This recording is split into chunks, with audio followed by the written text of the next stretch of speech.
Hey, good morning. This is Bull. Welcome to Independent is Power, Episode 6. We're going to talk about a number of things today, but including the civil wars going on between most of the political parties or within the political parties right now. We're seeing it in the Libertarian Party. I know Minnesota GOP is going through it, and the Democratic Party has been going through it for a while now, of what they consider a battle for the soul of the parties. Uh, in the Libertarian Party, we have our two sides. We have the Citadel, which is kind of the equivalent of the established Libertarians, and we have the Mises Caucus, which is more of the grassroots side.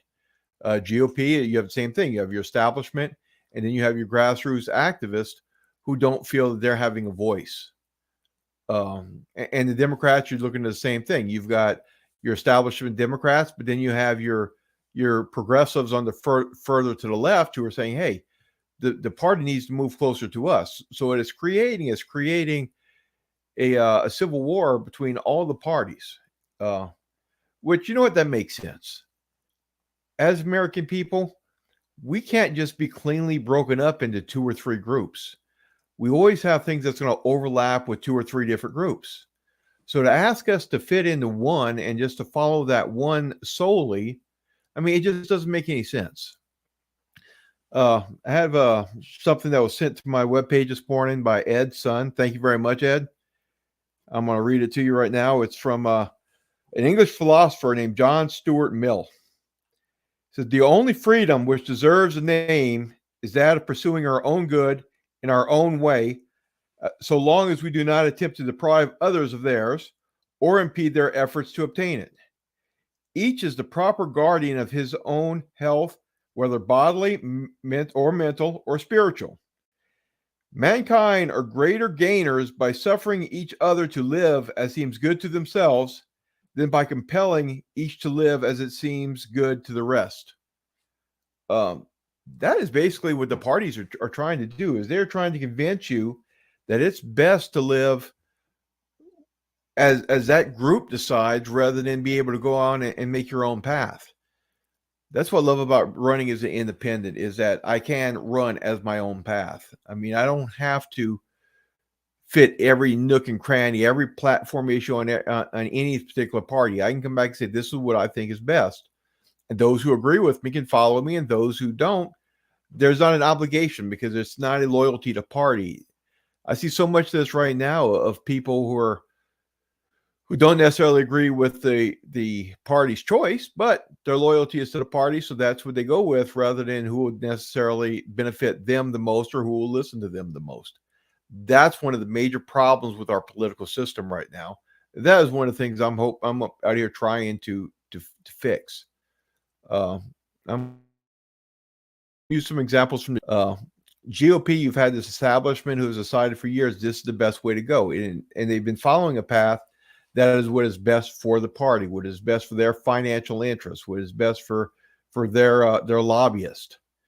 Well, meanwhile, you have the huge grassroots movement who is very much more interested in the freedom side and in the liberty side, and they're being ignored. They're being told from the top up, this is the way we need to do it. I mean, Polk County right now is going through, Republicans are going through that same exact situation.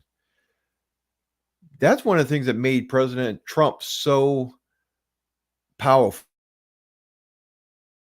Grassroots elements. He gave voice to the people who didn't feel that they had a voice before. And that's what we need to keep in mind. I mean, people need a voice. Les was just commenting on how rural America has needs that are different from large cities. And that includes police reforms, gun laws, or subsidies for farmers versus large corporations. I mean, Les is exactly right, which just adds to my frustration how in the GOP, it was DC and Minneapolis who decided who is best to run in rural Minnesota's District 7. I mean, that was a top-down decision. The grassroots weren't involved in that. I mean, and people wonder why there's such frustration, why there's this civil war going on. The parties need to realize if the parties want to grow, they need to listen to new ideas. And they're not. I mean, and that's what gives me a voice. That's what makes being an independent so much more powerful, is because I don't have to follow a set.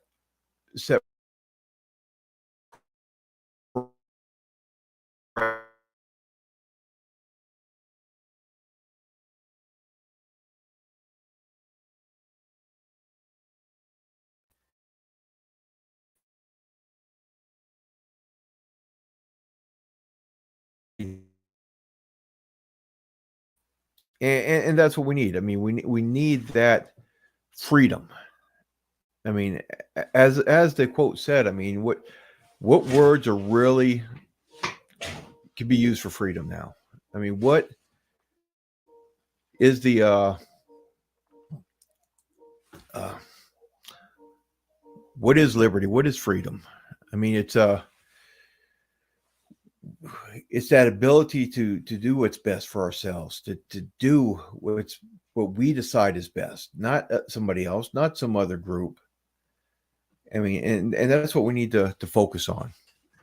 Now I'm gonna switch gears a little bit. We're gonna talk a little bit about what's happened over the last week or two within the campaign.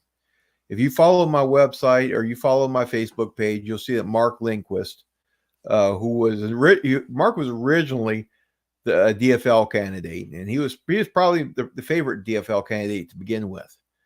Once they started telling him the fundraising requirements for the DNC he had, he said, "No, you know what? I'm done. I'm not going to run as a DFL." He kind of suspended his campaign for a little while with the intention of coming back and relaunching it as an independent. I talk to Mark on a regular basis. I mean, we're both veterans. We both share a lot of the same desires, and one of which right now, after he saw the inside of the DFL, he saw the inside of the Democrats. He's come back and joined me and said, "Hey, yeah, we need to change the system. We got to fight this two-party system." Uh, so Marco was going to run as an independent, more of a left-leaning independent compared to me. Well, this week he decided that he really felt like he had to do something about the situation in Ukraine, and he's basically dropped out of the race now to go to Ukraine to try to evacuate himself in Korea. So that's something that strikes close to his heart. So he has decided that is his calling right now, rather than running for political office. I mean, I wish Mark the best of luck. Right now, that officially makes it a two-person race, myself against Fishbach. I do expect a Democrat to eventually announce. And from what I heard, they may have somebody now, but they're going through all their vetting procedures. But again, this gives us a great opportunity. I mean, we're not stuck in the two-party system, guys. We can go outside. I mean, we can go say, you know what? This person represents our values, because the party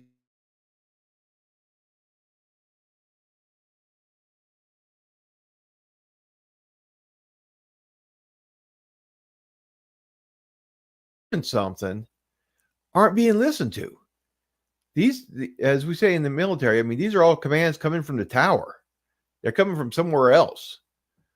And that doesn't necessarily reflect what the issue is on the ground.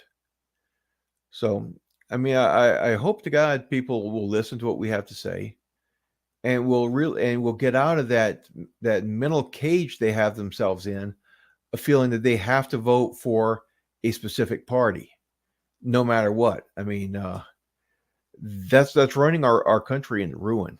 I mean, we've got so many different diverse people in this country, so many different backgrounds, so many different cultures. The fact that we allow ourselves to be pigeonholed into two major parties boggles my mind. I mean, we need that diversity of thought. I mean, that's one of the things with me is, you know what I mean? I will listen to anybody, and we will sit down. I mean, we will say, this is my view, and I'll listen to yours. I mean, I'll put a lot of things out on Facebook right now just to make people talk and think, because that helps me position myself, figure out where my policies are, where I might have been missing considering things. I mean, that's why I keep on saying my area, my Facebook page is a open area. There is no Republican view. There is no Libertarian. It is no Democrat. Everybody's welcome. The only thing I ask is that you treat each other with courtesy and respect. If you don't, then I'll block you in a hurry. It's not censorship. It's about being courteous to your fellow human beings. It's about being human. And I think a lot of times people tend to forget that. Next thing is, for those of you who have been following us, we're going to be starting to shoot a commercial in early April. I've been dealing with Koala Media. They're going to be are going to be helping us and filming this for us. But we do need to raise some money for a deposit. We need to come up with $1,500 by the beginning of next month. We're about $400, $400 to $500 into it right now. So over the next 10 to 15 days, we're really going to be pushing to get this other $1,000 in so we can do this deposit. It's going to be a total of about $3,000 for the commercial. And we expect to do it in 2 or 3 different sections. But so if you could support that, that would be great. I mean, it's just another way for us to show we're viable, to show us we're a real option. If you haven't donated for us before, or you don't know where we're at, pull us up. We're BullJohnsonForCongress.us. If you forget that, I mean, just Google Bull Johnson, Travis Bull Johnson on Google, and it will come. First link it'll come up is usually my campaign page. Come visit us. Come take a look at our stores. Take a look at some of our campaign swag that we have out there that's for sale to help raise money for the campaign. Money drives campaigns, whether we like to admit it or not. So yeah, if we don't want corporate interests ruling our campaigns, as individuals, we need to step up and fill that void. Otherwise, corporations will. And corporations never have our best interest in mind. Well, I want to thank y'all all for joining me today. It's up here in Minnesota. It's getting a little bit nicer. Starting to get some snow melt. We've officially switched from snow and ice season to mud and slush season. It's a shame to say I'm normally I can't stand this mud and slush, but it sure beats the hell out of the cold and the snow, especially when you have livestock. So, well, thank you all for joining me. Remember, independent is power. I'm Travis Bull Johnson, running for Congress in Minnesota's 7th District. Please, I'm asking for your vote. Thank you very much. Bye.